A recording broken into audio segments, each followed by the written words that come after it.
As soon as we started getting in the outskirts of Glasgow, I got knots in my stomach. And I literally felt woozy by the time I got off the train. And I'm sure that was just emotional, but coming back, through, to this town to tell the story. Because this is basically where it all started.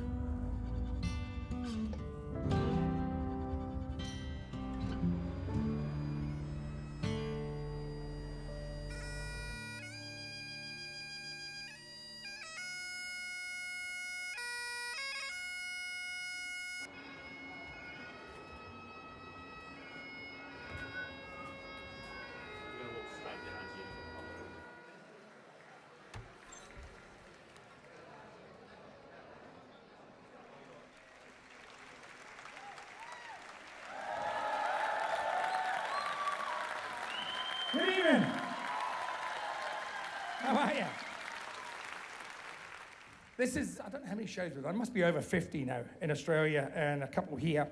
This is probably the last of these shows we're going to do. And it's very fitting that we're doing it in Glasgow. So thanks for coming. I was born James Dixon Swan. And this is the story of how I became Jimmy Barnes. Scotland was my first home. Cowcaddens, a suburb close to the centre of Glasgow to be exact. One of the only places in the world you can get your heart broken and your jaw broken at the same time. As a kid, it looked to me like everything was falling down. There was rubble and mess everywhere. It was grey and cold looking, a lot like the people. Glasgow still evokes mixed emotions in me. I vaguely remember being maybe 4 years old, looking out the window on a Saturday night and being amazed at the scene on the street below at closing time. Singing, fighting, kissing and hustling. That was just one couple, my mum and dad.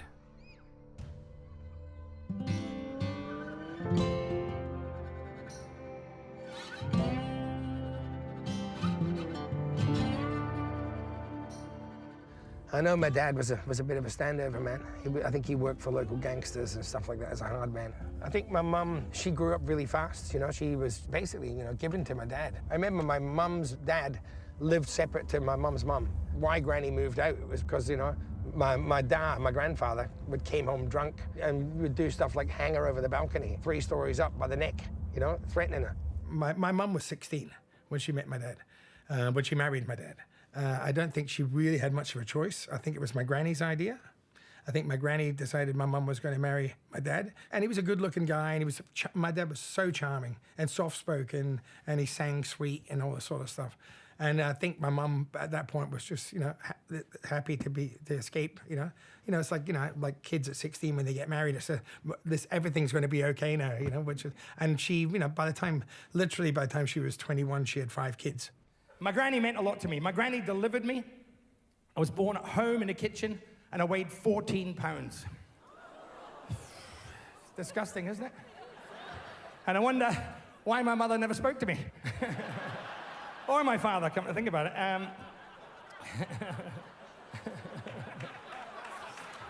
But my granny used to make my mum get on her knees and scrub the kitchen floor with a brush to take her mind off the contractions, right?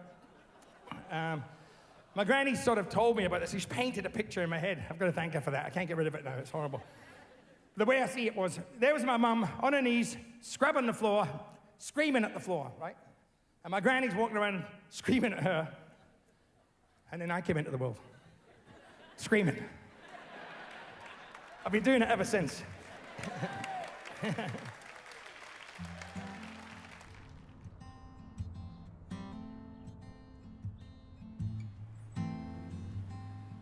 The streets were narrow for a start. We obviously didn't have motorways and stuff like that, so they were narrow. They were boxed in. The tenements were all enclosed, so really tight. So, every, whatever, 10 yards, 20 yards, you would have another close, and then they would go up 3 or 4 high. It was a scary place, the houses without toilets. We had to go down into the back alleys, into the close to go to the toilet. And at night, they would just be filthy and horrible, and there'd be all sorts of weird people there and, hanging out there. And it'd be out the back to an outside toilet and all that sort of stuff. Of course, where we were, we didn't have grass. These must be toffs. So we were the only family in the street that had a bathroom. So there used to be queues at my door for people to get a wash. We were posh, as you say, but everybody had to go to swimming baths to get a wash. That's how bad it was. You know, we'd be out playing all day. We'd be kicking cans, you know, footballs down streets like this. And we'd be in shorts and, you know, like cut-off jumpers. Everybody had runny noses. Kids were always snotty, you know. And you'd look up, and all these buildings were black from the soot, and all the fireplaces. Every single one of them would have smoke coming out, and it was a smell. It was the smell of mud and rubbish. There wasn't a lot of employment, so a lot of the guys really struggled to get work at that time. There was an awful lot of gang culture. Glasgow was notorious because everybody in Glasgow, they all carried knives, shivs they called them, or in the 60s, open razors. We were just throwing bricks and battens and branches and attacking each other and stuff like that. But it did get worse. It went into razors and really bad, people getting slashed. And my big sister got attacked out in the back of one of these apartments. This guy tried to rape her, and they caught him. And Glaswegian justice, the way the police were, at the time my dad was featherweight champion boxer of Britain and he was hard. They took my dad down to the jail and put him in the cell with this guy who tried to attack his daughter and left him there for an hour. My dad nearly beat him to death. That was sort of like blood for blood, you know, common Glaswegian justice. You know, it probably wasn't right, but it got a lot of satisfaction from it. Besides the fact, you know, that it was a tough town and we were living in a tough part of town, you know, struggling. You know, my parents had a whole set of problems of their own, and we were, you know, there was like the violence in the house and stuff. Although it hadn't escalated to the breaking point where it got to, it was, you know, for a young kid, it was quite a violent upbringing, and there was a lot of things that you see here, that I seen here, that you shouldn't. You know, I remember, you know, being cold all the time and, you know, being hungry all the time, being afraid all the time. And literally that memory, that first memory I have of being on my mum's, you know, held at my mum's chest, that's the only memory I've got of me feeling safe. The only memory I have of feeling safe as a kid. At the dark end of the street, that's where we always meet, hiding in shadows where we don't belong, living in darkness to hide our wrong. You and me at the dark end of the street. You and me, yeah. They're gonna find us. They're gonna find us. Gonna find us someday. You and me at the dark end of the street. You and me. And when the daylight go by, and by chance you walk downtown, if we should meet, just walk on by, my darling, please don't cry. Tonight we'll meet at the dark end of the street. You and me, come on. They're gonna find us. They're gonna find us. They're gonna find us all someday. You and me at the dark end of the street. You and me.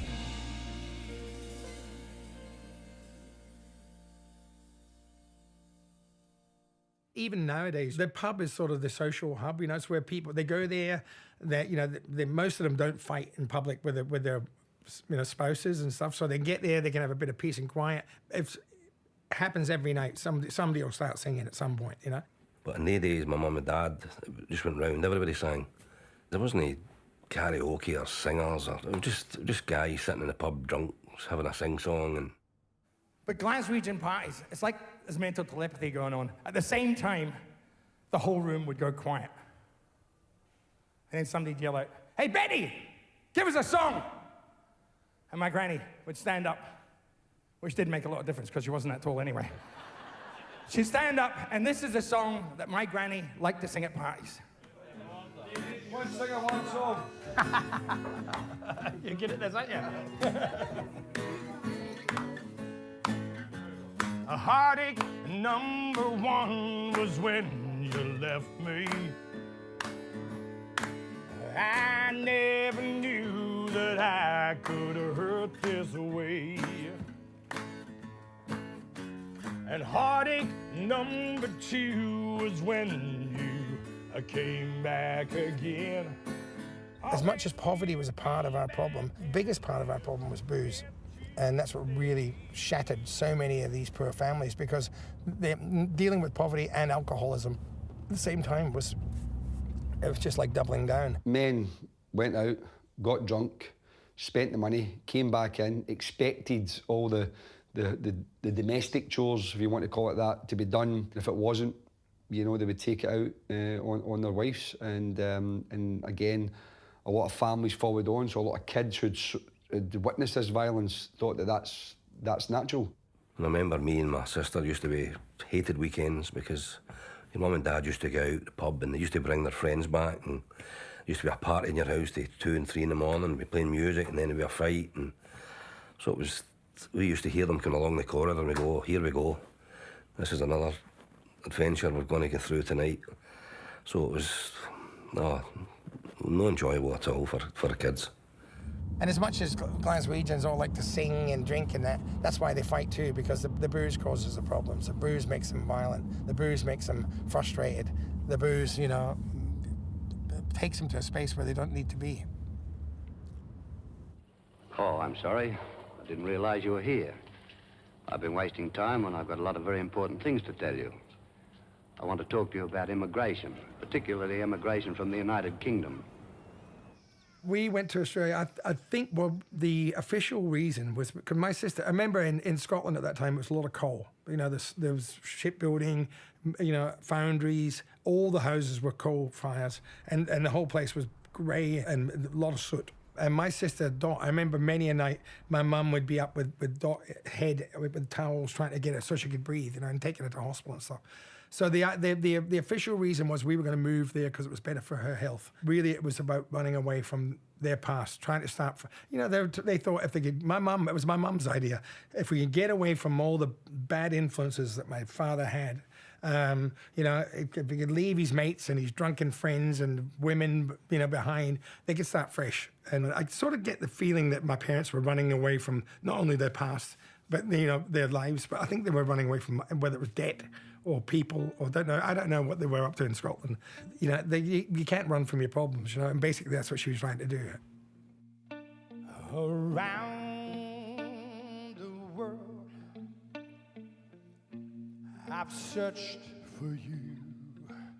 I traveled on when hope was gone to keep a rendezvous.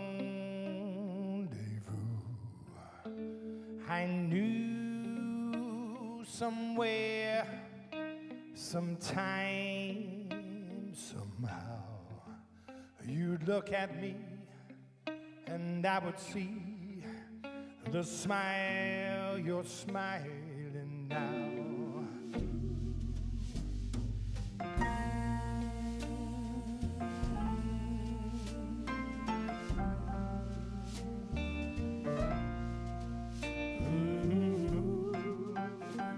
The thing I remember most about the boat was the smell of sewage, because the sewage on our floor all backed up and the whole boat was just covered in a layer of crap, and it just smelled terrible.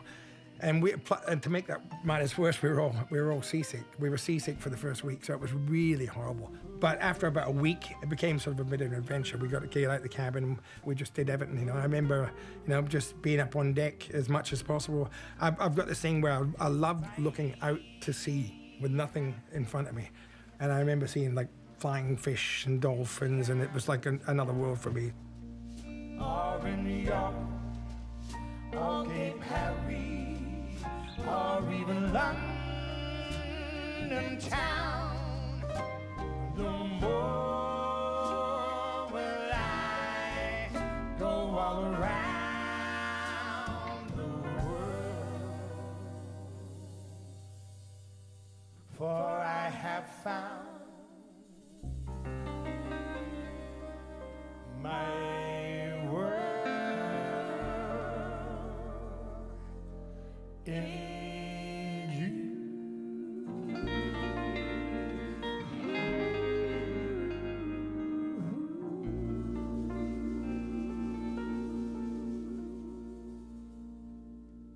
All the stuff that we were told about Australia was sunny South Australia and all that sort of stuff. And when we arrived in Adelaide in 1961, it was bucketing with rain. It was 100 degrees. It was like really, it was torrential. And literally my parents thought they died and gone to hell, you know.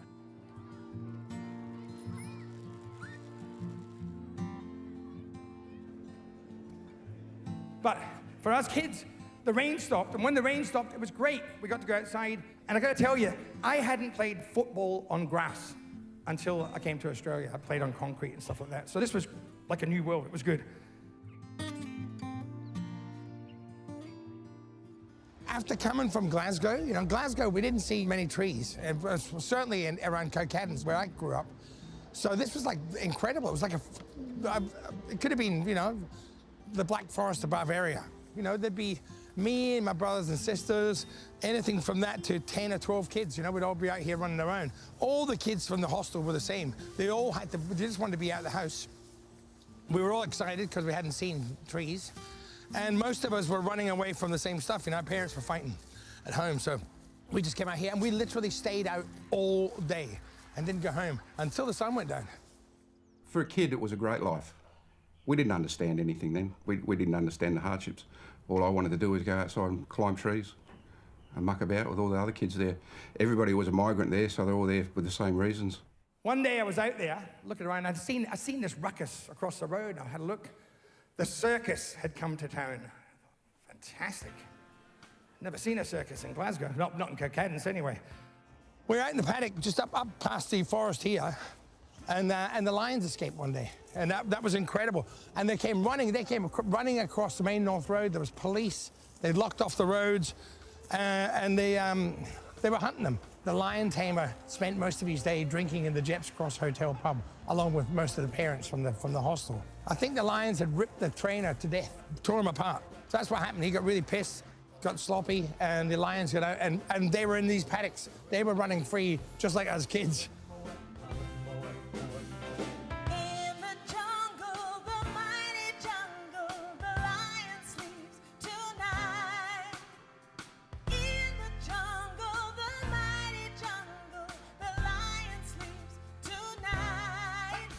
So I've got this picture again in my head of the lions running through the fields with the wind blowing in their manes and the blood of their tormentors on their lips.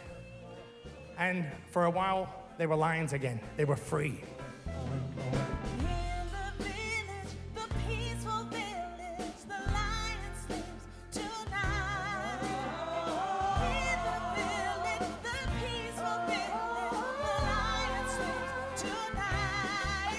There was a bloke in Adelaide who used to own the gun shop in Hindley Street, and he'd just been to Africa, been on safari, and he had big guns, and the police, you know, rounded him up, brought him down, and they shot the lions. They killed them all, right? If you look at this picture, this is a picture from that day. Look at the state of that lion. Look how skinny, mangy, and beaten that lion is. One of the reasons why I related so much to the story is because us kids, we were that skinny. We were that malnourished and that mangy. We were that beaten.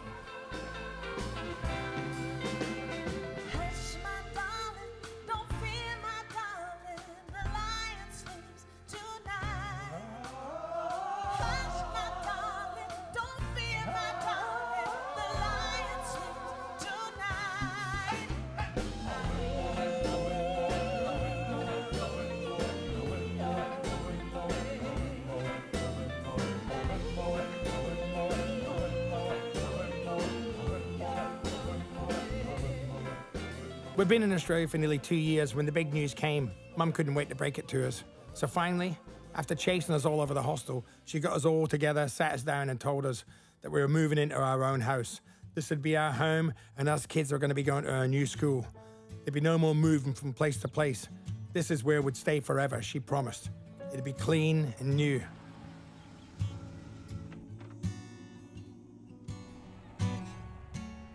Hastbury Road, Elizabeth West, was our home for the next few years. They'd be some of the best and some of the worst years of my life so far. First memories of Elizabeth was watching the truck bitumenise the street. We moved in and it was still just a dirt street. First people into the particular house that we moved into. I've always said that as a kid, it's a great place to grow up, but when you're older, you wouldn't want to move there.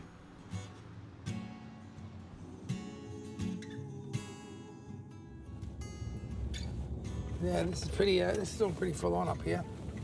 We used to just sort of run through these paddocks and you know, that was our football ground. First time I had sex was on this oval. Every house, every family was going through something. Some families, their parents didn't drink and they were poor, but they were safe. But most of them were going through something, like lots of girls being abused and, you know, boys being abused and lots of violence and lots of alcohol. This was our first home in Australia. You know, the hope and all that we had, you know, to live, you know, living there, we're going to have a life. And it just never happened. And, you know, and that house was probably the darkest place in the world for me. I jumped the back fence when people were here. I'd climb up, lie on the roof and hide from parents. I'd climb out the windows, be across here, anywhere but stay in the house. It was a horror house for me.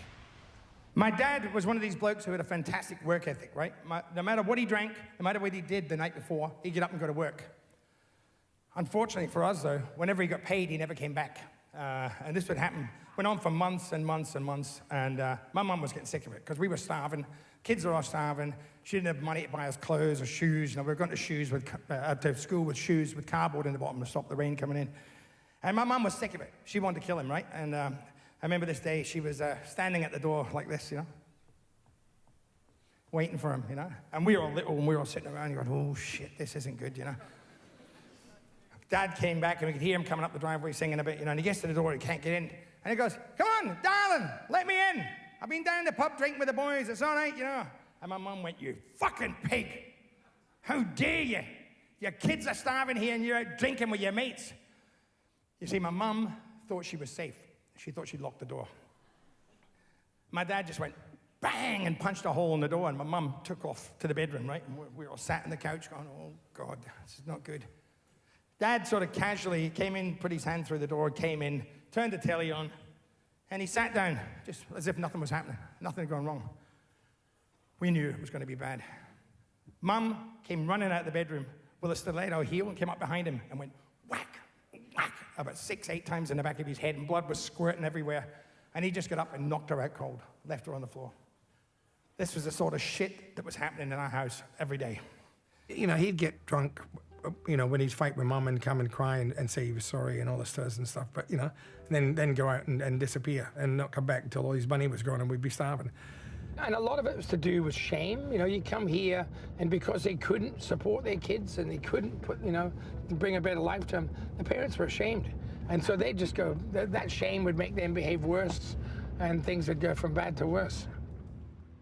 Well, as kids, we didn't talk to each other about what was going on at home, you know, because everybody was sort of going through the same stuff. I mean, obviously, you know, I mean, my mate Bill, who lived over here, Bill was a nice Dutch family, and his family were really quite normal, and the house was neat and tidy, and the dad worked hard, and that was a sort of safe place. I remember when things would get too heavy here, I'd just walk out and run down the road and go and sit in there. And even if Bill wasn't there, I'd sit there with his mum and dad.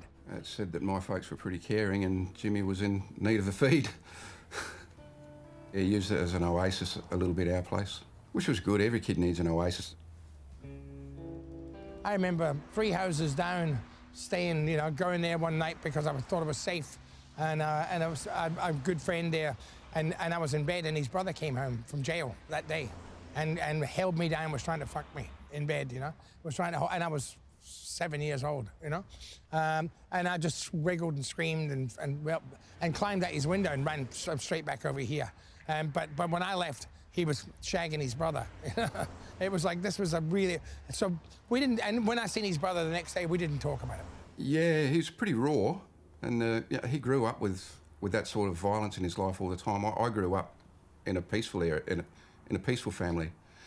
So in that respect, we were chalk and cheese, family-wise. But as kids, I think we were just the same. He just dealt with more shit than I did.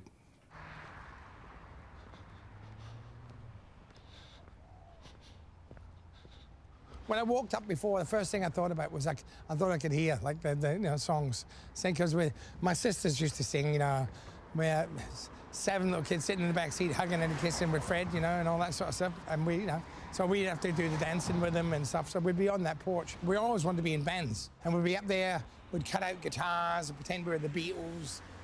Listen, there was lots of happy times. I have great memories of, my mum loved to party. The parties all started out great. My parents would have a party. My mum was like the life of the party. She'd be up dancing, she'd be singing. And when I'd see those moments of her being happy, even though it wasn't because of us being there, we would see her.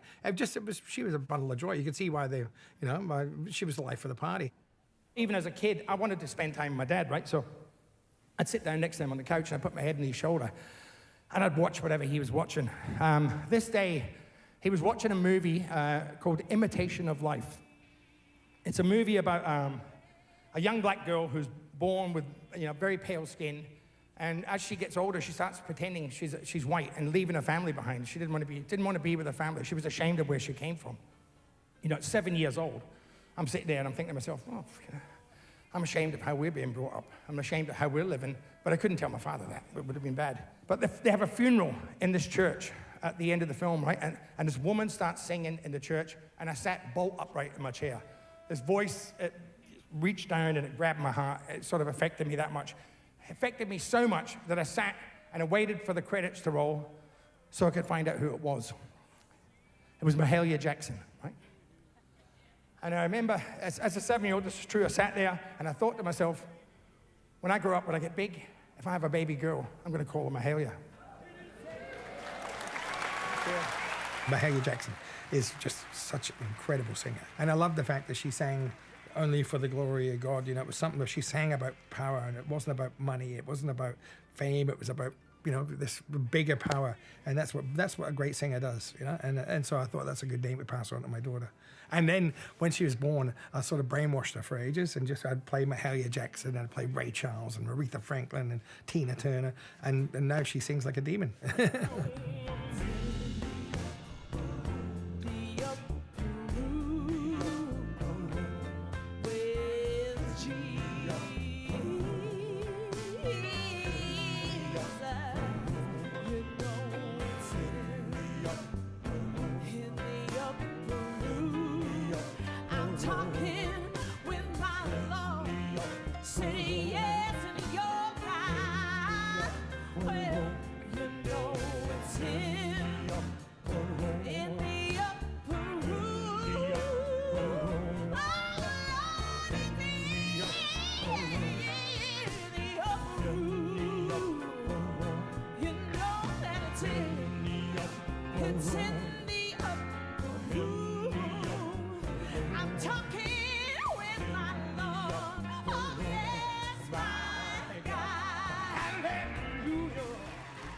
So things got worse. The drinking and the fighting got worse. Night after night, they'd have parties at our house, with friends. My big sister Dorothy used to get worried, and she'd get the little kids, and she'd take us, and she'd hide us in a wardrobe, right? And she'd cover us with coats and pillows to muffle the noise. I remember the coats used to smell like my dad's cigarettes or my mum's perfume, and it would calm me down. And then the noise outside would start getting louder. And they'd be shouting, screaming, and then they'd be smashing. And then it would go quiet. And normally when it went quiet, that meant something really bad had happened, So we'd wait, and we'd wait, and then we'd sneak out, and there'd be our lives smashed on the floor, Glasses smashed, furniture smashed. Mum would be in the corner with a fat lip, and this went on night after night after night after night. the upper room where Jesus, you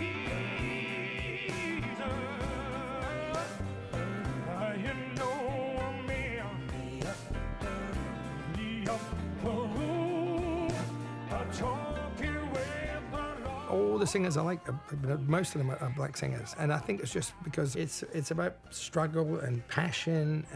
You know, there's lots of great white singers too, but there's something about, you know, that edge to pop music as opposed to soul music or gospel music. These are music styles of music. They come from pain, from struggle, from sacrifice, from hope, from, you know, that's the sort of music that's sort of inspirational for me. Talking with the Lord. Oh yes, my God. Hallelujah, hallelujah.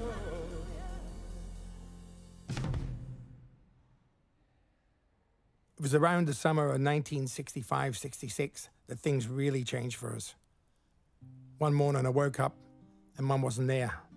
I didn't wake up expecting to find her gone. I didn't hear any fighting in the middle of the night. There's no breaking glass, no swearing, no cries for help. There wasn't even any shouting. She was just gone. The last bit of light in our lives was put out that day. I have to think that she knew that my father was totally incapable of dealing with a family. He was incapable of dealing with a family while she was there. He would, run off and drink all the money and not come back for days. But she left, and she left 6 children under 12 alone. And as far as I know, never checked on us. My most early memories is probably with my sister Dot carrying me around, taking me to a babysitter for school. And that's probably the earliest memories I have of her going off to school and leaving me there and coming back and getting me in the afternoon, and not particularly liking being left by her. I remember Doc sitting crying, at the table, just sitting wondering, and I knew it was, how she's going to feed us, how, what we're going to eat. We've got no lights, no electricity. What we're going to do? We can't see at night. It's just terrible. I try to be sympathetic, but at the same time, when I think about it in the cold, clear light of day, it does make me angry because I'm a parent, and I could never walk out with my children. I could never walk away from my children and let that happen to them. And to have that fear of not knowing how you're going to feed your kids, when your husband's going to come home, is he going to come home, what state's he going to come home? So she sat there and bubbled about it, and then he walks in the door and she's furious. I would be exactly the same, I should imagine, if I went there, and how I would react, whether it would be violent, sad, who knows? Until you walk those shoes, you wouldn't know. But I should imagine you would be living in a heightened sense of fear constantly. Now you'd think that with my mother gone, my dad would get it together and look after us. But he didn't. He just got worse, He was falling apart. More drinking,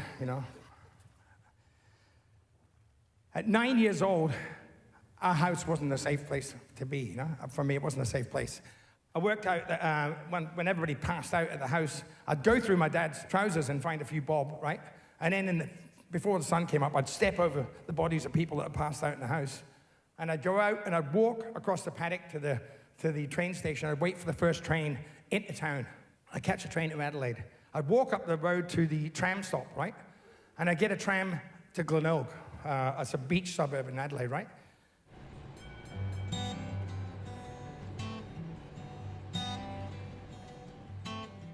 I remember coming out here with the brothers and sisters. We used to come out as a family, and it was sort of like a little escape thing. And it was like, like when we first came to Australia, and it was sort of, this place had hopes, for us. It was sort of like a place where we're really happy to be.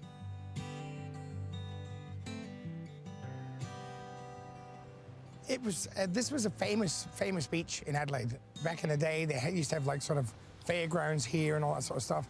So it was a place where lots of families used to come and all that. And I loved all the beaches along here. This one was probably the easiest one to get to. And in that period, that 3 years when that was going on, when I used to run away, that walk I took from the tram stop to the jetty, I didn't know it, but every time I did that, I walked past the house where my mum was living. And And I used to wonder whether she used to go and sit on the jetty and think about us, you know? Because I used to go there and sit and think about her. But I don't think she did. I'd stay here as long as I could, and I'd be here all day. I wouldn't have, fishermen on the jetty would give me stuff to eat, and then I'd leave like at the end of the day, and I'd be burnt to a crisp. I'd be sitting out there the whole day, and it'd be starting to get dark, and I knew I had to get back to Elizabeth. This was like the end of the earth for me. I ran away from Elizabeth, and I sat here, and I'd get to the very end of the jetty, and I couldn't go any further. I literally sat on the end of that jetty and thought about swimming out. I wasn't interested in swimming back.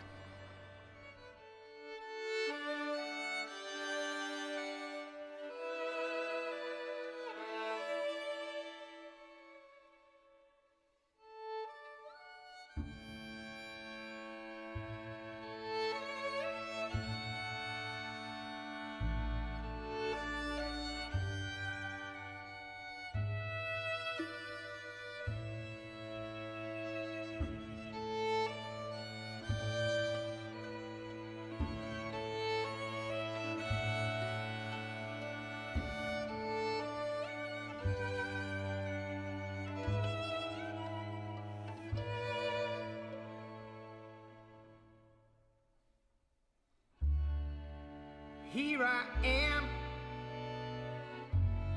lost in the wind, round in circles sailing,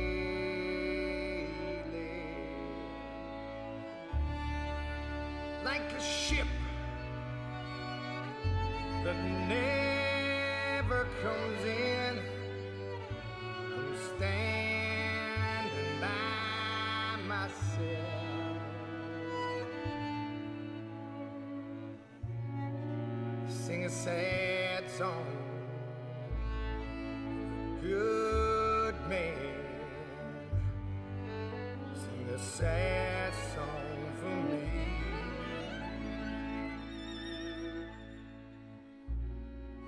Sing a sad song, sailor, 1,000 miles from the sea.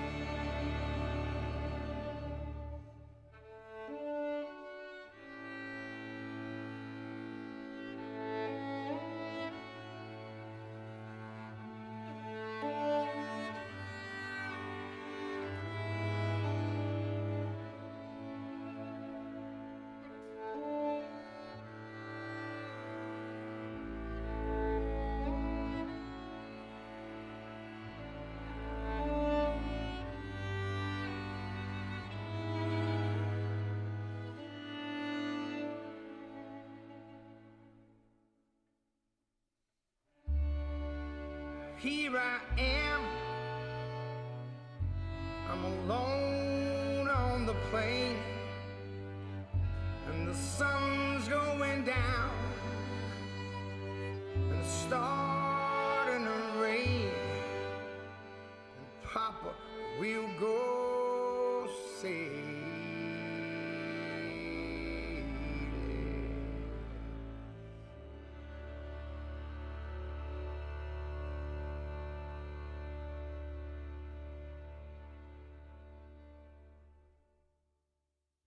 From that window, I seen my mum pull up after 3 years of being missing, and I seen her park a car right there. And I came running out this door and out the gate, and the car took off up that road, and I was running up the street after it, trying to catch her, and it didn't stop. And I was screaming, I was crying, and she just kept going. A couple of months later, I look out the window again, and there's a car, and I know it's my mum. I can see my mum sitting there, right? My mum was in the car with this bloke, right? This fella, and he didn't look like the fellas that we knew. All the guys we knew were like mates of my mum and dad's, were Scottish and stuff like that, and they from Glasgow. They probably looked like me now, they're 5'10" or less, and But this guy was with her, was 6'6.5". He was skinny. He had a big nose. I think he was wearing a cardigan, and he looked slightly effeminate. It was Reg Barnes, right? They got out the car and walked across the lawn, and I think my dad said something like, "Oh, look at that big fucking streak of nothing," Anyway, John said, "I'm going to stay." Mum said, "Well, you guys all come with us." And we went, "Yeah, okay." So we went to go and stay with Reg and Mum, right? Mum moved us into this house and she hid me behind a door in a bedroom and said, "You're going to meet your dad, your new dad." And I remember distinctly looking through the crack of the door and this giant, so I thought, because he was 6'5.5", just, you know, Mum's marrying a giant. And that was my first memory of Reg looking through the door. Yeah, 1 minute Reg is single, next thing he's getting a wife and got 6 kids. You think, hello. I don't know what the night was like, but 6 kids came along, so, you know, I have to let that one go. Oh, he was just so quiet and gentle, and he wasn't in your face or overwhelming. He was very just sit back and let you come to him. It was an interesting time when they came into our lives. We used to go to the house a lot. They were good kids, you know, and Mum and Dad accepted them. This was the house that Reg Barnes and my mum had for us. And I remember arriving here to come and stay with them for the night. And I seen this house and I thought it was a palace. It looked like a palace to me. And I remember running in, and the first thing I remember about it was that Reg had bedrooms for, you know, with sheets on the beds and mattresses. We'd been sleeping on mattresses on the floor with no sheets and covered in flea bites and rashes and stuff.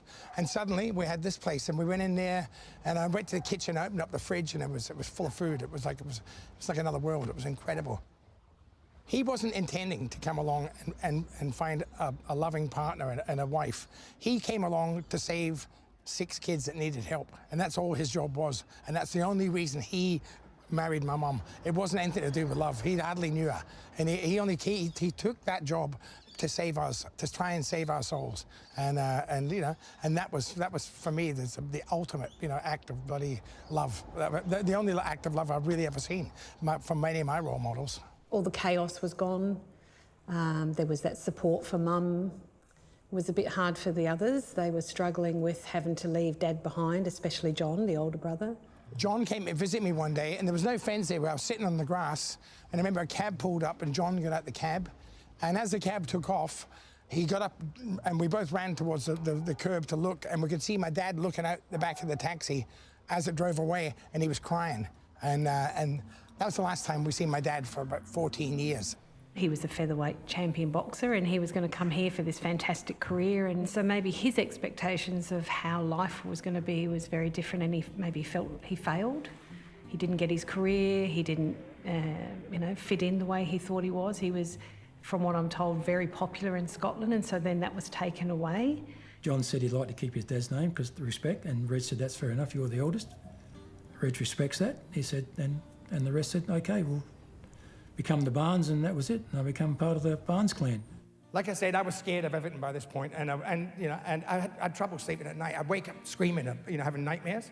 And Reg Barnes said to me one day, he said, "I'm going to go to my mum's place and get something for you, right?" So he goes, and he comes back with this.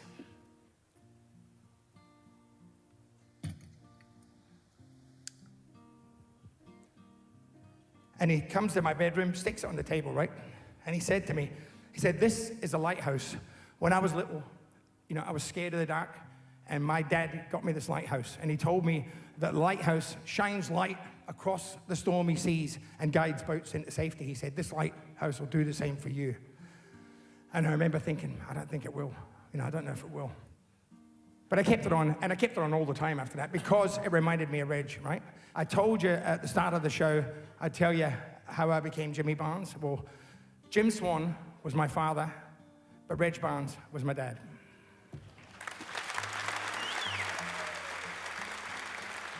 I remember Jim saying Jim Swan was his father, but Reg was my dad.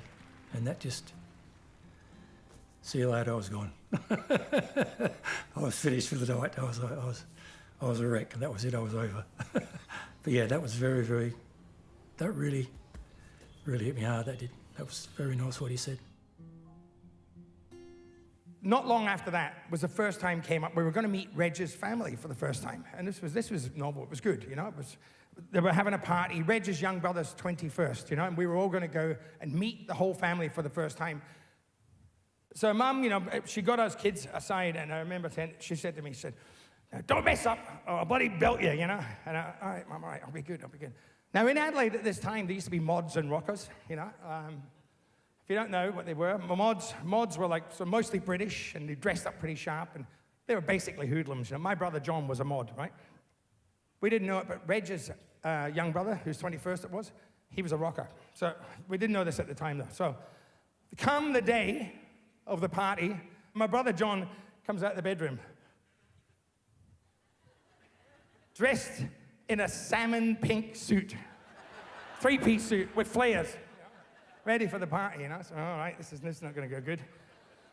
And so anyway, we head off to the party. And all the women were in the kitchen and in the lounge room, and all the men were down the back by the keg, and my mum didn't fit in anywhere. My mum was sort of in the corridor, and she had us huddled around her for protection, you know, to keep her safe, except for my brother John. He went down to the keg. As he was on his way, he had to walk past some of Reg's young brother Tom's mates, who were bikies, right? And one of them went, "Yeah, fucking faggot," you know? Now, John was an animal. John is a hard bastard, right? He could have murdered these guys. You know, he could have taken them all on, I'm sure of it. But he had promised my mum that he wouldn't start any trouble. So he just smiled and, yeah, all right, and kept walking to the bar. Unfortunately for these poor bikies, my mum heard them. Right? My mum was like 5 foot something, you know, nothing. And she walked up to this guy, and he's like 6 foot, whatever, you know, with a big beard.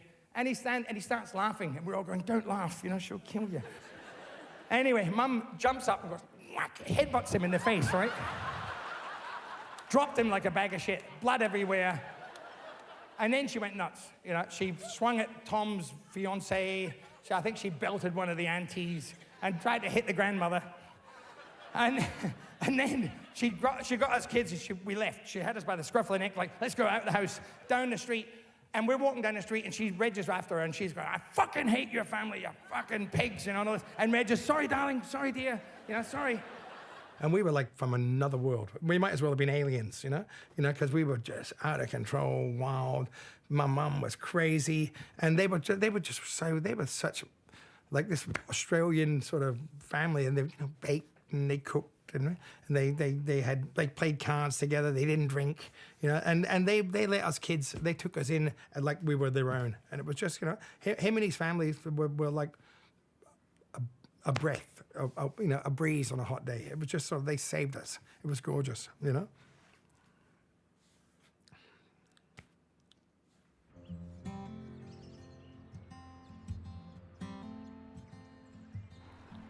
People were going, "Oh, Port Adelaide's a tough area," you know, dockies and wharfies and stuff.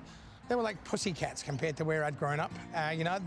These people were, the people here, they were tough and they were poor, but they had values. Because Dad had come from the port, so everyone knew everyone, and he grew up there, played piano in bars around there when he was younger, and so it was an older generation in that area. That's the first time I'd ever ran into that, was when I met this within the Australian side of, you know, because I didn't know Australians in Elizabeth till I came here. Once I met them, I had good friends. I had, you know, really, really good friends. When I left Elizabeth, I always seemed to run away to the water. That was my way of escape, and I felt like I could breathe. And even when we lived in Port Adelaide, this is the place I was drawn to. I would be there or there for most of my time, and quite often alone. We moved around so much, so many different schools, so many different houses. Yeah, I think looking back, I wonder if it's because Mum was looking for something from Scotland that she could never find here. Mum moved a lot, you know. I mean, even like when Mum left my dad, she moved a bunch of times that we found out later. That's why we couldn't find her. But even when she moved in with Reg, we'd move every few months. I don't think she ever felt like she fitted in. And quite often it was, you know, she always said we had prowlers, or there was, you know, the house was, she was very clean. Mum was amazingly immaculate and hated vermin, and she would move out of house if she thought there was vermin, or if people were not right in the street for her kids, or if she thought they were, you know, leaning on us the wrong way, she would up stumps and off we'd go. We moved that many times you could whistle, and the furniture used to jump in the back of the trailer because Reg would get a place to rent and he'd do it up, and then the landlord would come along and say, "Oh, that's good, I'll put up the rent." So they had to move. So he moved, and they put up wallpaper again, and off we go. I think one year we moved about 9 times. But Mum didn't feel comfortable anywhere, like I said, and she wanted to be back in Elizabeth with the rest of the Scottish immigrants and her pals and all that there. Elizabeth held nothing but bad memories for us kids.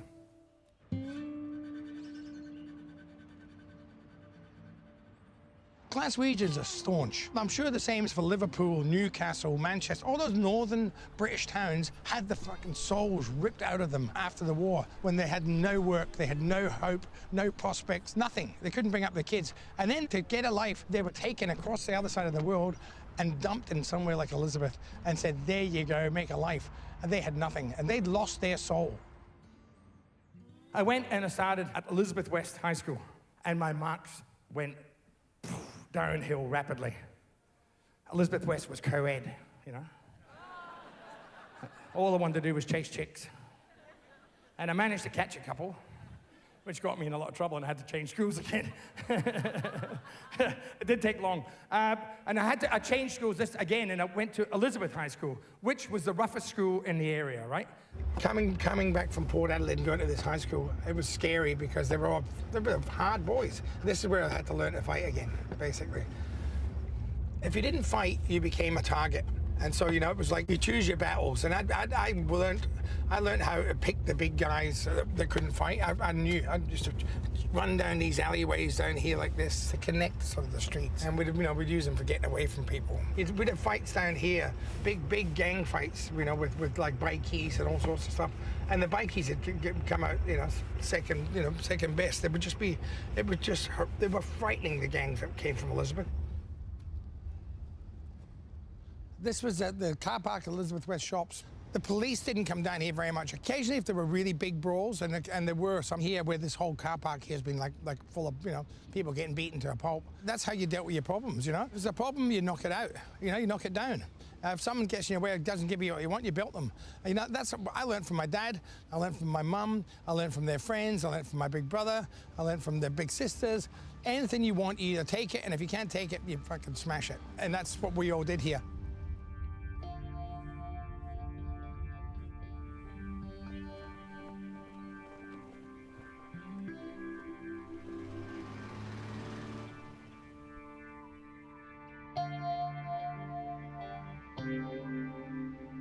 Every day was the same as the last in Elizabeth. We all waited for the weekend when we could go wild. I spent most of my time thinking about girls. Well, girls and music. I never thought I could play music for a living. I just wanted to get into a band and escape from the day-to-day boredom of my life. But if I was in a real band, every night would be the weekend, and there'd be girls whenever I wanted them. These were just dreams. I was going to be trapped in the life I had until I worked it out, died, or was locked up. I was heavily influenced by the music my brother John played me, so I was way ahead of the other kids my age. While they were listening to the Archies, I was listening to Jimi Hendrix.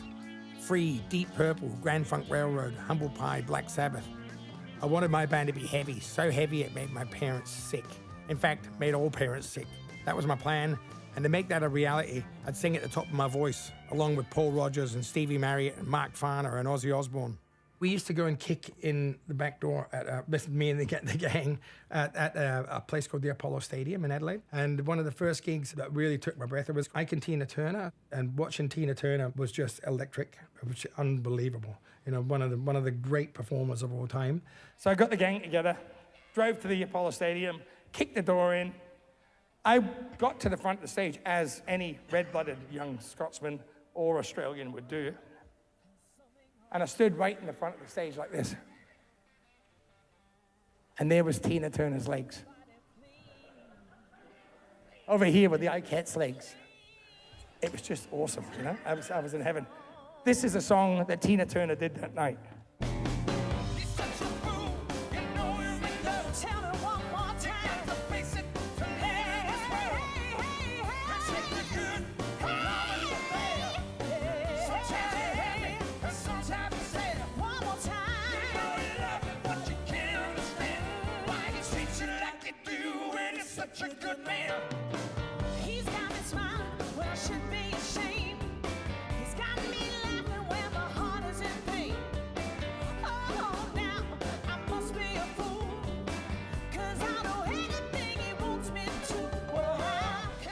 And one of the things I remember from that show, though, was that I spotted her husband in the background, And he was like the iron fist ruling the band. He was like, the whole band never took their eyes off him. Every time he moved his leg, they did an accent. Every time he nodded, one of them took off on a solo. He was like this, just driving the band. And it was, for me, it was a big moment in my musical career, because I realized that, you know, it takes more than just, you know, the front person to make the band, you know. As much as people sort of talk about Ike Turner, and we all know he was a freak and an asshole, and he beat her up and all that sort of stuff.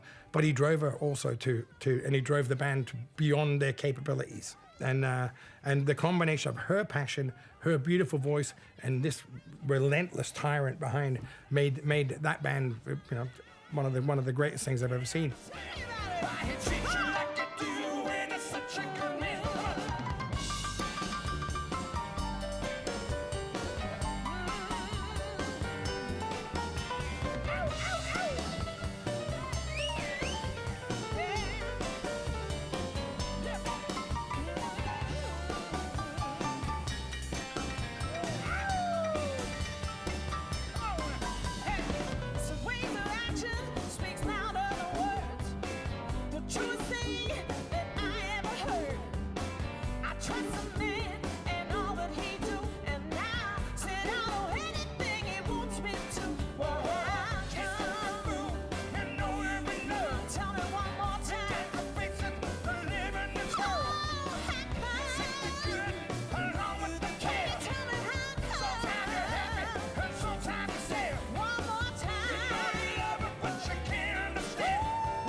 Eventually, I met this fella, Mark, right?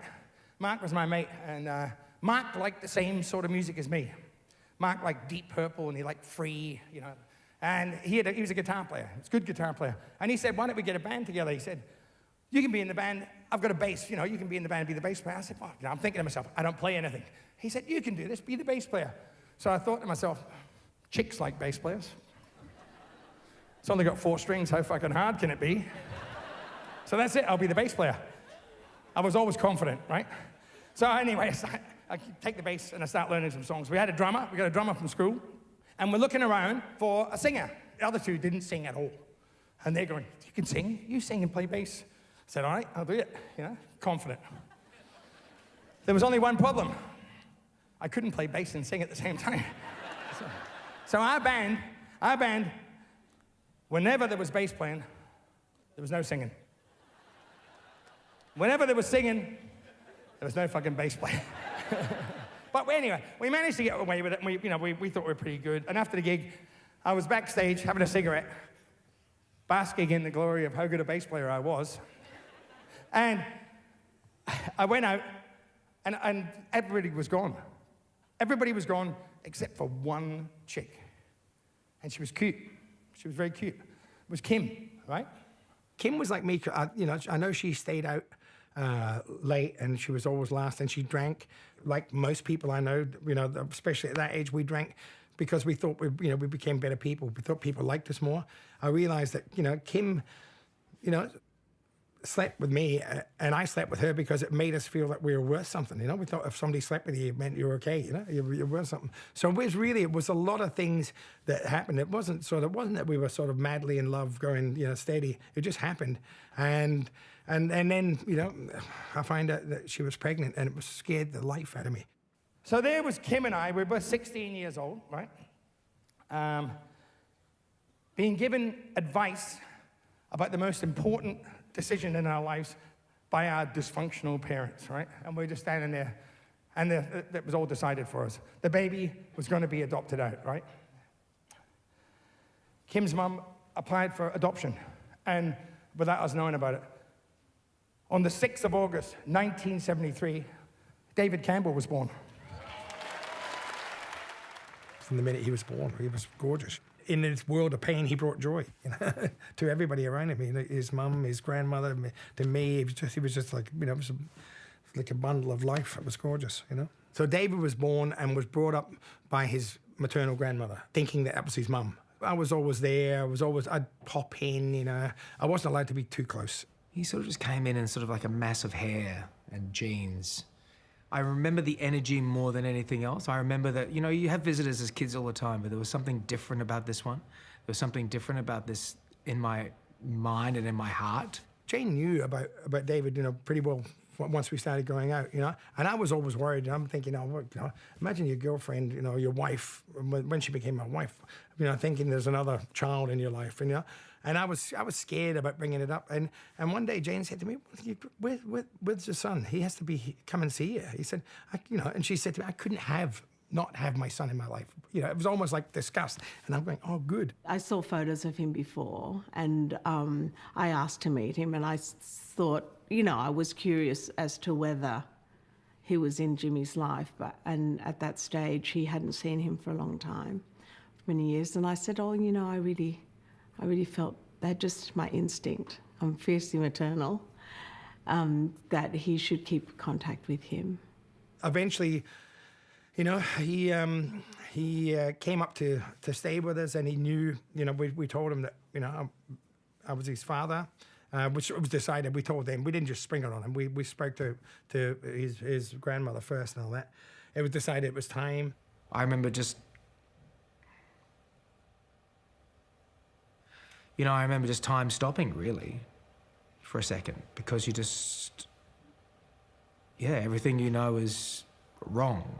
You know, I was 10 years old, and everything I knew was different. So Jane was the one who welcomed David into our lives, not me, because I was afraid of how it would impact on her. And you know, she was amazing. She was the glue keeping a lot of that together. You know, she was the one who was actively calling my grandmother to get me over. She was the one actively getting my dad, you know, you got to go call him, you got to go see him, you got to do this. So, I mean, if it wasn't for her, I wouldn't be nearly as grounded as I am with all of it. Oh, we love each other, yeah. He's very special to me. I'm going to tear up. He always was a beautiful boy, and I guess he was the closest, like when you asked me about feeling or having compassion for Jimmy as a child, you know, I guess maybe David gave me that feeling or that sense, because I always think I had, even though I didn't know all the facts, I had some sort of, at a subconscious level, intuition of that something, I know I needed to let him know that life was good. I'm one of these people, I don't regret a lot of things. I've made a lot of mistakes, believe me, but I don't regret a lot of things, you know, because I figure out all the mistakes I've made has brought me to where I am, and I'm pretty happy where I am, so I can't change it. But if I could change one thing, you know what I'd do? I'd spend more time with my son David, because he needed his dad, and I needed him.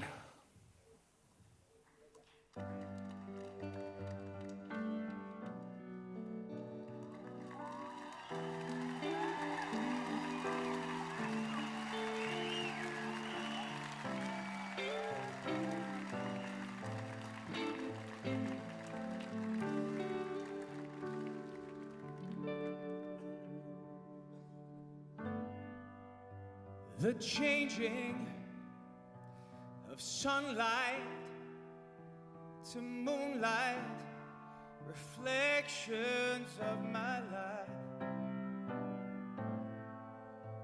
Oh, how they fill my eyes.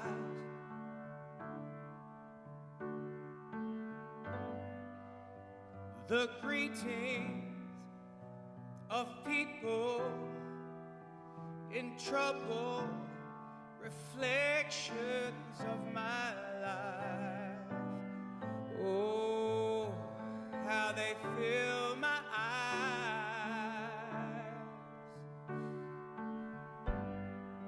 All my sorrows set tomorrow. Take me back to my old home, and all my crying, and I feel I'm dying. And he had that big screen up, so showing all the photos up on the big screen. And I was fine. You know, I've done this. I've made a career out of doing this and being fine on stage. I've sung for lots of people. But when he put that picture of me up with that pathetic bowl haircut, and then he talked about me, and he's never spoken like that about me, to me. And it was overwhelming. The world is a bad place. It's a sad place. It's a terrible place to live. Oh, but I don't wanna die. Yeah. And all my sorrows and sad tomorrow, take me back to my old home. He'd created this moment for us to heal. And he'd sort of given us this gift. And given it through a gift of where we do our lives in this public arena. He and I both do that with our own work.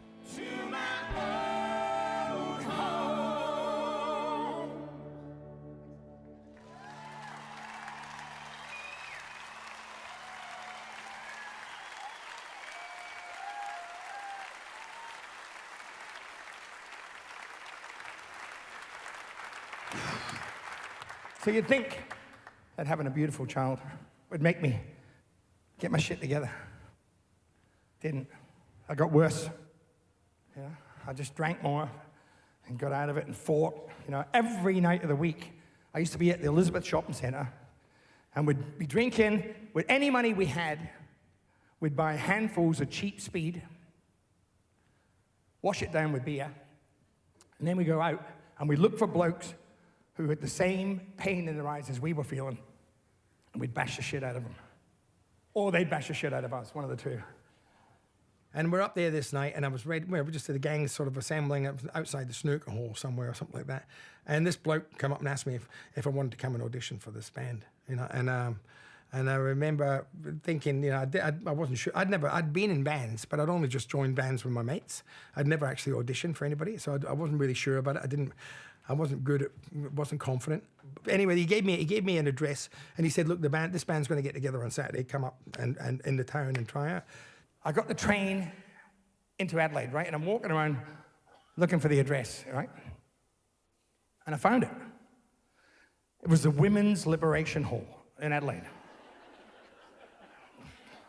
I thought it might have been a joke. So anyway, I'm standing there and I thought, what have I got to lose? I walk in.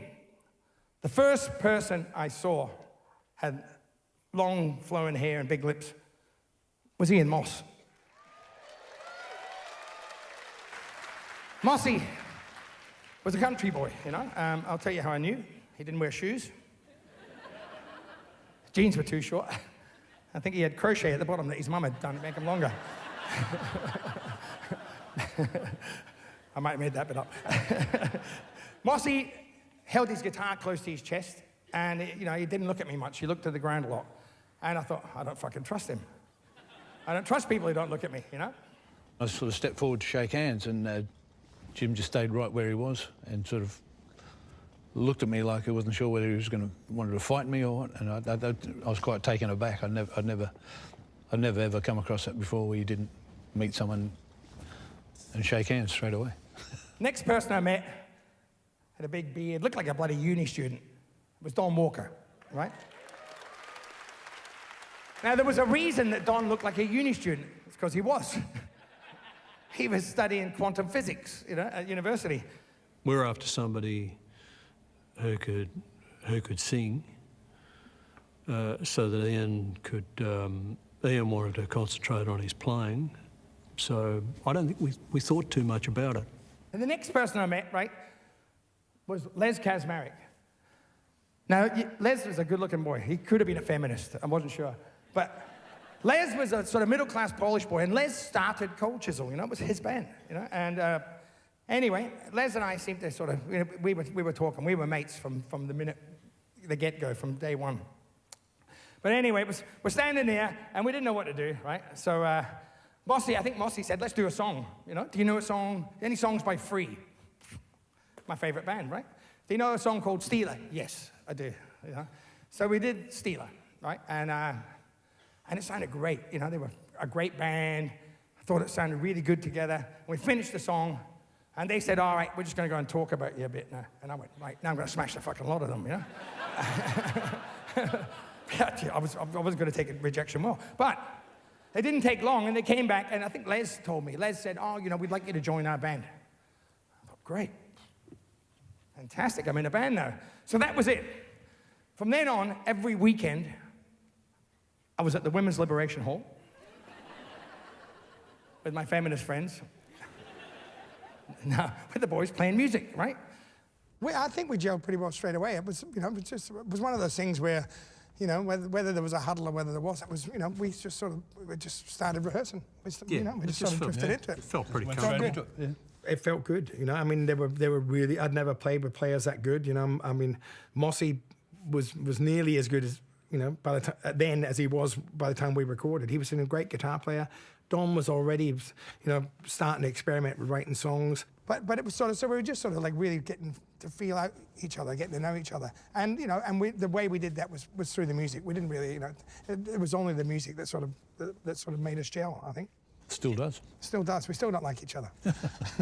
They sort of rapidly became my family, because I didn't want to spend time with my family anymore. I didn't feel good. So I just started spending more and more time with these guys. We didn't really do many. We did 2 gigs before we left Adelaide. Something like that. I think we did the Polish Club and we did Gawler Racetrack. Then Don went to uni back in Armadale, and we all tagged along, whether he liked it or not. I had an opportunity to do an honours year on top of the 3-year degree I had done. I said to them, look, guys, this has been fantastic, but, I have to go back to Armadale for a year. It was a bit of a shock, because I'd certainly really connected with the guy, and I thought at first that he was more or less saying, look, I don't want to do this anymore. I think Don's fear was you'd always end up sort of trapped on this one level, and his thing was to sort of get out, get a farmhouse, out of the country, stay out of under the radar completely, and just rehearse and play it, and you come back in and just blow people away, so you're up here. We bought a little baker's truck, tip-top baker's truck, and we all left in the back of the truck. And I remember driving through the Adelaide Hills, and we had our gear and we had a mattress in the back of the truck, and we'd be going through the hills and we're getting thrown around in the back of this truck. And even then, I felt a relief. But the further Adelaide got behind me, the better I felt. And I realised that was just because I didn't want to be there. Everything reminded me of the past. My mum and Reg split up not long after I left. And my mum found someone else to torment. And then one morning she was just up and gone, and Dad said she had left and with Ray, and it was, oh, wow. I've never seen my brother bitter, but he got a bit bitter for a while. He was pretty hurt. But the girls and Jim and the boys, they stood by him. They hung around him. They always called and asked how things were. They were still pretty close, but the split wasn't very nice at all. When my dad left, he told us nothing but bad stories about my dad. Never want us to see him again. When she left Reg, it was all Reg's fault, and she bagged Reg completely, brutally to the point of brainwashing us almost, and we weren't allowed to see him, but we couldn't keep away from him. We loved him, so most of us went and seen him a lot. Of course, Cole Chisel had to go back to Adelaide. That was our hometown. Don finished uni. We all went back to Adelaide and started working around. And every place I seen in Adelaide reminded me of something horrible that happened to me in my life. Something horrible that happened in my childhood. So from the time I got back there, I must have driven everybody nuts, because all I wanted to do was get hammered, got smashed. Steve Preswich, the drummer, right? Steve was an immigrant, just like me. Steve, in fact, he came from Liverpool, and he lived in Elizabeth like me. But instead of being in gangs and fighting, Steve played music, wrote songs. So Steve and Don, many years later, wrote a song about going back to your hometown. This is a song that I've sang every night for 35 years or more. This song, every time I sing it, I feel a bit sick because it just reminds me of it. Kids are driving Saturday afternoon, just pass me by, and I'm just savoring familiar sights. We shared some history of this town and and I can't stop that long forgot feeling of her. It's time to book a room and stay tonight. Number one is to find some friends to say you're doing well. And after all this time, you both look just the same. And number two is the happy hour at one of the two hotels. Settle into play, do you remember so and so? And number three is never to say her name. Oh, the flame trees wind a weary drive, and there's nothing else could set fire to the shine. When there's no change, there's no face. Everything within its face just makes it harder to believe that she won't be around. No, needs that sentimental bullshit anyway. Everybody comes from somewhere, and they, more often than not, they finish up somewhere else. Everybody's a little bit of an exile. There's little cord attaching you to where you came from, and the song somehow has that thread in it. Do you remember nothing stopped us on the field in our day? Oh, the flame trees ran the weary drive, and there's nothing else could say back to the town. And there's no change, there's no pace. Everything within its place just makes it harder to believe that she won't be around.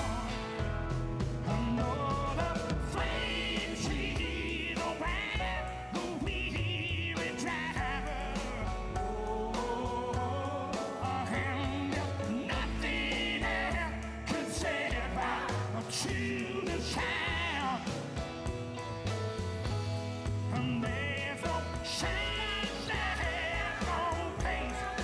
Everything within its place just makes it harder to believe that she won't be around.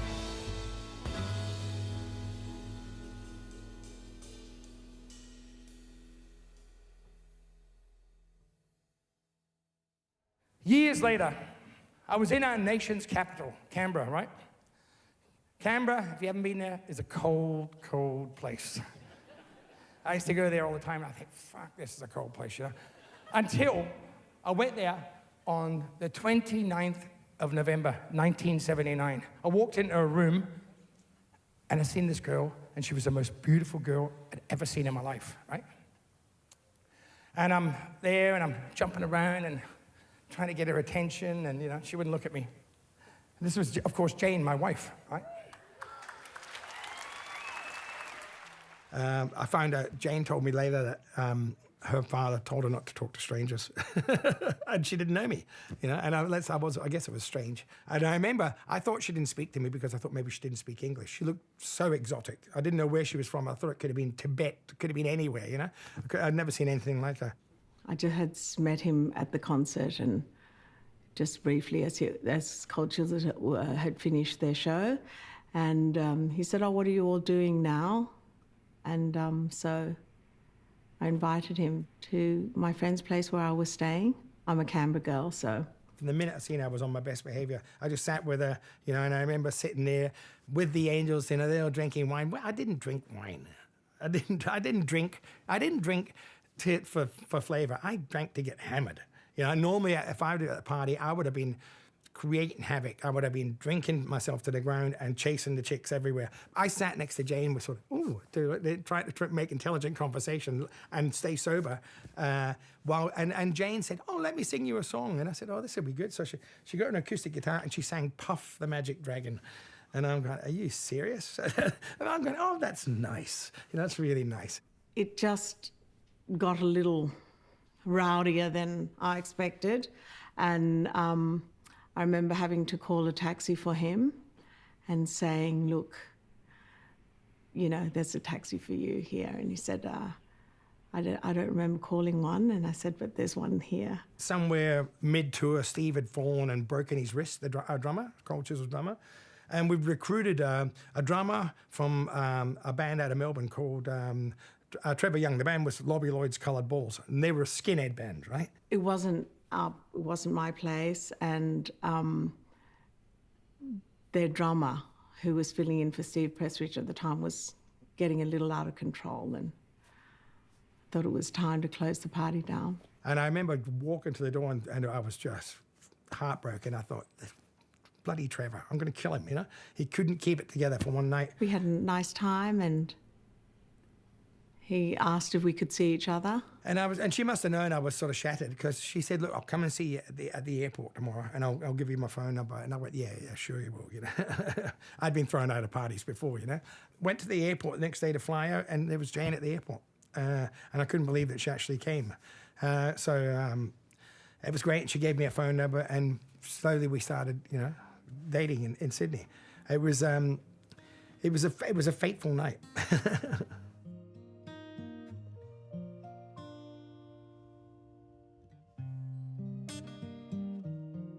Reg Barnes went back to Port Adelaide, to the house he was born in.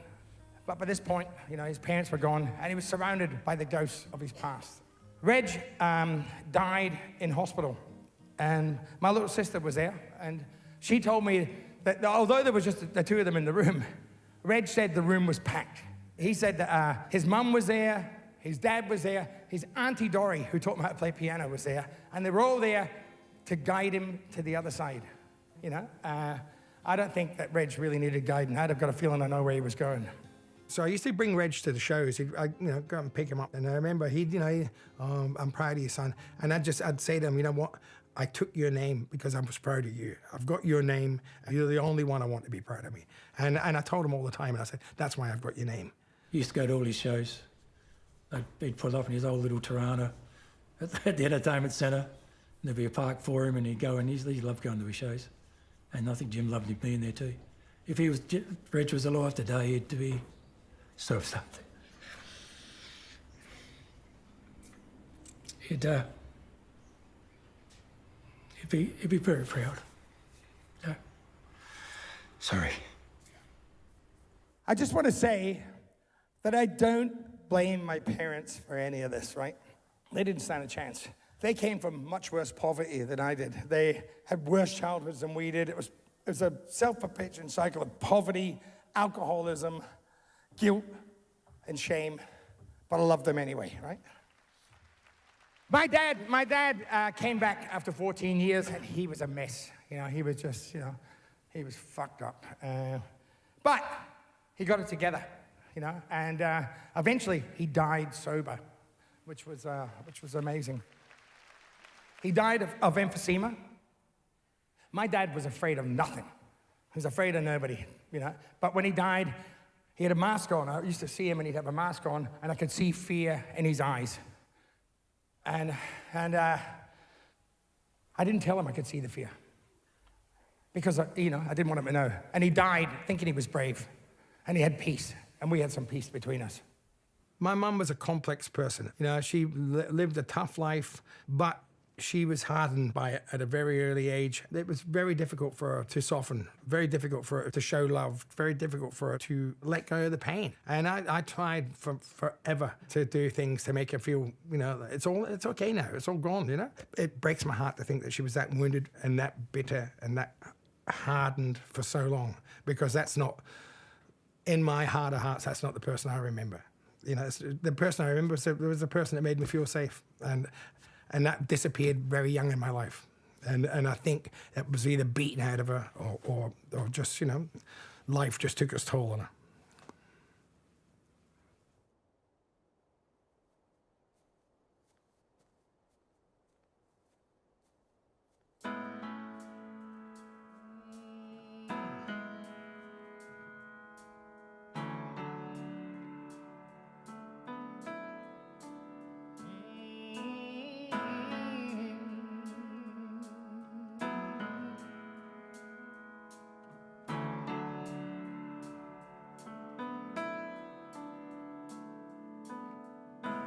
When the war is over, got to get away.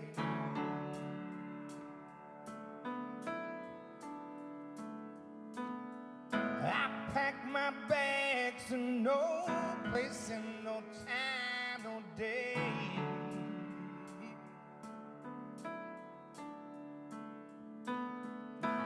You and I, we use each other's shoulder.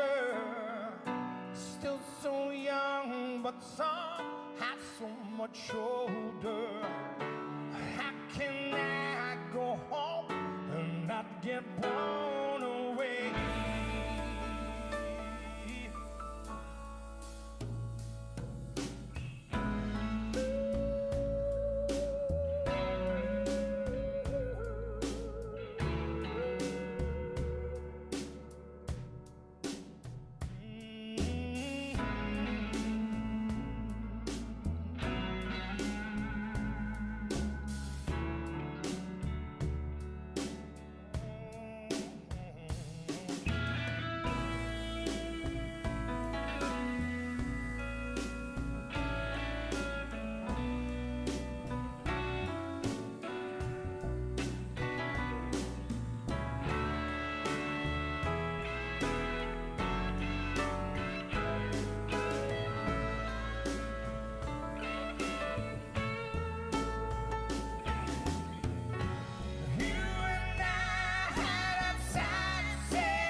when I look back at my childhood and the fact that it didn't feel safe for all my childhood, and I don't think any of my siblings did either. You know, for the fact that we were, being exposed to violence and promiscuity and abuse, sexual abuse in our own home.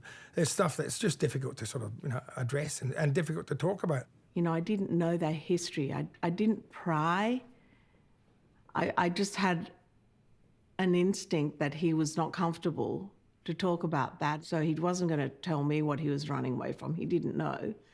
And until he did, which was recently, I didn't know. And it explains a lot and of his behaviour patterns. The extreme of some of the things that he went through before I met him, I probably didn't realise that things went to those extremes in a couple of cases. Quite shocked and sort of even a little sad for him. So I had no idea. That was he'd gone through that. It's given me a deeper understanding of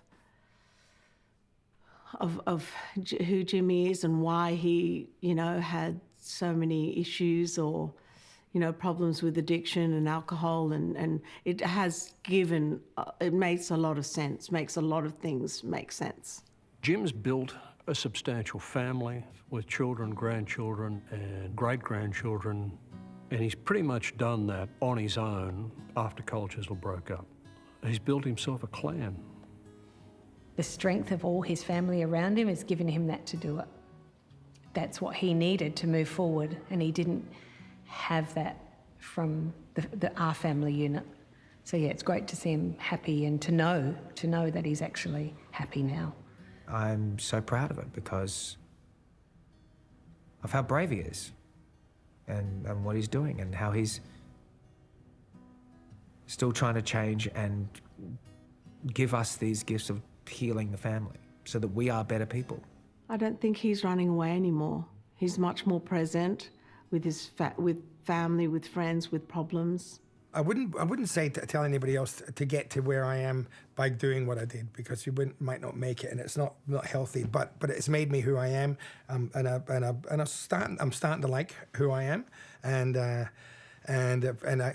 can't regret any of it. I just have to sort of say, that this is, what can I learn from it? I thought he was amazing before, and now he's like, I've always said, you've yet to realise your awe.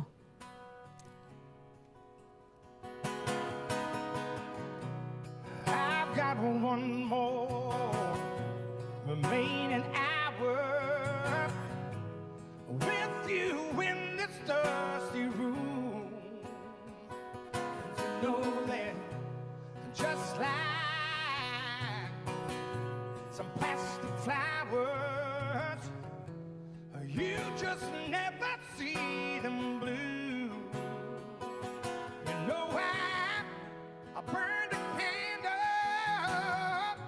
for you so many times. Oh, they never burned too slow. And I've still got a long way to go.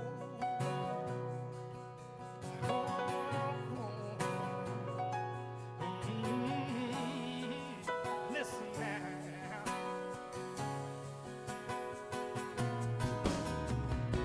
I came across a wiser man, soon that he might understand. I promised that it would lighten up my load. Yes, he did now. Put my money in his hand.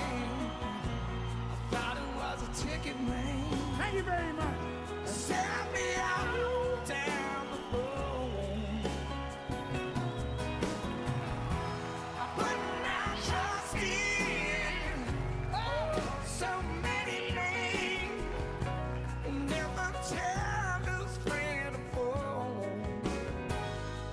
And I still got a long way to go. Thank you very much. No child can be so